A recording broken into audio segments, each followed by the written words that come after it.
নফিব লেখা থাকলে তাদের হোটেলগুলা ভেঙে চুরমার করে দিতে হবে। ওরা হচ্ছে উগ্রপন্থী ইসকনের দালাল। ওদেরকে বাংলার জমিনে কোনো ব্যবসা করা দিতে দেওয়া যাবে না।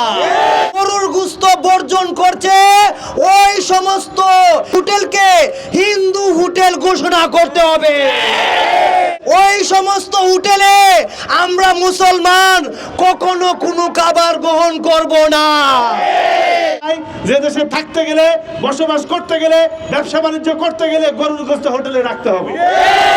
তুমি মুসলমান পরিচয় দিবা, নাম মুসলমান, রেস্টুরেন্ট হোটেলের নাম মুসলমান, তুমি মুসলমান 98 জন জনগণের নাগরিক অধিকার হরণ করতেছো, খাবার রাখো না গরুর গোশত, তাহলে তুমি এই অধিকার হরণ করার কারণে তোমাকে কাঠ করে যাওয়ার দ্বিধা করতে হবে।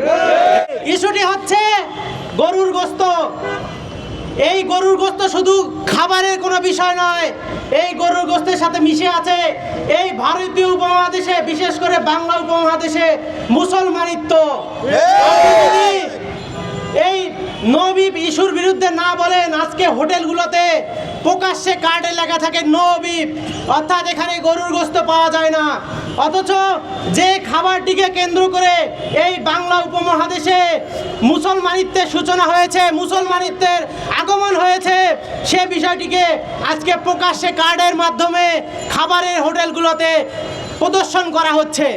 এখন আমরা বলতে চাই, আমার পূর্ববর্তী বক্তা শাহজালাল রহমতুল্লাহ বিষয়টি বলেছেন, এটি অত্যন্ত গুরুত্বপূর্ণ একটি বিষয়। আপনারা জানেন অনেক মুসলমানের রক্ত ঝরেছে, অনেক মুসলমান শহীদ হয়েছে, এর বিনিময়ে এ অঞ্চলে আমরা গরুর গোশত খাওয়া, গরু কোরবানির অধিকার পেয়েছি।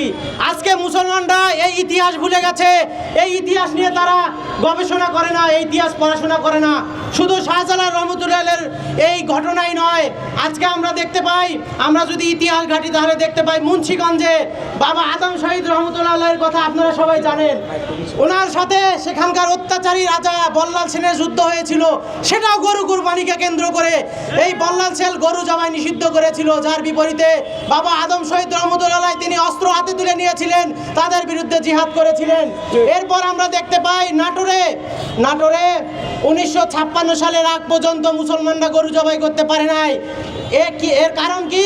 সেখানকার উগ্র হিন্দুত্ববাদীরা, উগ্র হিন্দু জমিদাররা ব্রিটিশদের সাথে আতাত করে সেখানকার মুসলমানদের গরু জবাই করতে দেয় নাই।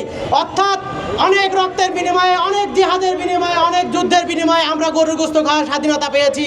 তাই যারা খাবারের হোটেলগুলোতে নবীব লেখার মতো স্পর্ধা দেখায়, তাদের বিরুদ্ধে আমাদের সাংস্কৃতিক যুদ্ধে নামতে হবে, এদেরকে বয়কট করতে হবে, এদেরকে নিশ্চিহ্ন করতে হবে।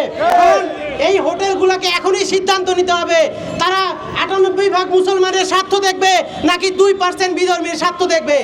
তারা যদি 98% মুসলমানের স্বার্থ দেখে তাহলে তারা 98% কাস্টমার পাবে, আর যদি তারা 2% স্বার্থ দেখে তাহলে 2% স্বার্থ, তারা 2% কাস্টমার পাবে, আর বাকি 98% মুসলমান এই উগ্র হিন্দুত্ববাদী এই হোটেলগুলোকে বর্জন করবে।